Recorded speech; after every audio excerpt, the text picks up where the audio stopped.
Hey everyone, this is Keegan from National Powersports.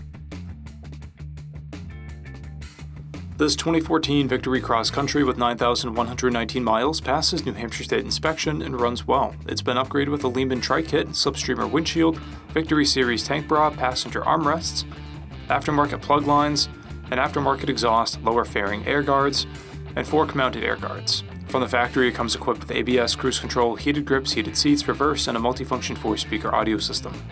Already a bold presence on two wheels, the Cross Country with a LEHMAN TRIKE kit adds stability and comfort for both rider and passenger. Powered by a 1731cc motor, it puts 97 horsepower and 112 foot-pounds of torque through a 6-speed transmission. Adding to its appeal is a generous amount of storage, modern technologies, and a relaxed, comfortable riding position. It has a 26.3-inch seat height and a dry weight of 765 pounds. To see everything we know about this vehicle, including full mechanical and cosmetic condition reports, the service repair order, high-resolution photos, and more, please review the listing on our website. We have also purchased the CycleCheck's Vehicle History Report. You can view this report by clicking the link on the right side of the video.